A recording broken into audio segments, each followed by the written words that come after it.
بڑے دور کا سفر ہے، طویل سفر ہے، 700 کلومیٹر کا سفر ہے،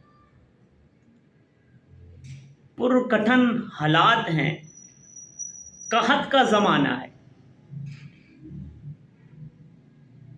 2.5 لاکھ عیسائیوں کے ساتھ، رومیوں کے ساتھ حضور کے 30,000 جان نثاروں کا مقابلہ ہے۔ حضور نے چندے کا اعلان فرما دیا۔ صحابہ حضور کے ایک اشارے پر جانیں قربان کرنے کے لیے، نچھاور کرنے کے لیے ہر وقت تیار بیٹھے ہیں۔ ہر ایک صحابی اپنی استطاعت کے مطابق حضور کے اعلان کے مطابق چندہ حضور کی خدمت عالیہ میں پیش کر رہا ہے۔ صدیق اکبر اپنے گھر کا سارا سامان لا کر حضور کی خدمت میں پیش فرما دیتے ہیں۔ فاروق اعظم گھر کا آدھا سامان حضور کی خدمت میں پیش فرما دیتے ہیں۔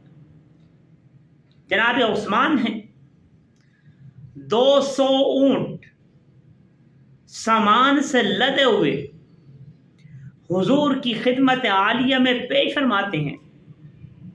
حضور فرماتے ہیں عثمان کم ہے، اضافہ کرو، ان کو بڑھاؤ۔ سیدنا عثمان ابن عفان رضی اللہ تعالیٰ عنہ 300 اونٹوں کا اضافہ فرما دیتے ہیں۔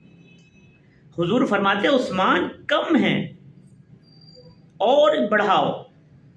جناب عثمان ابن عفان 200 اونٹوں کا اور اضافہ فرما دیتے ہیں۔ حضور پھر فرماتے ہیں اے عثمان یہ کم ہے۔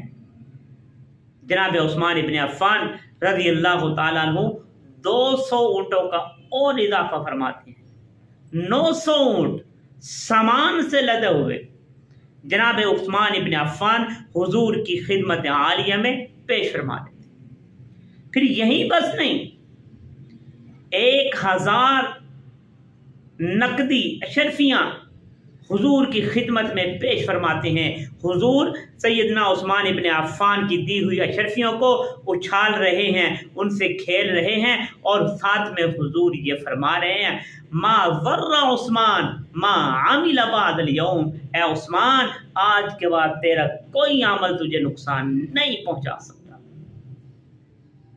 یہ ہے عثمان ابن عفان، حضور کی خدمت میں سب کچھ پیش فرما دیا۔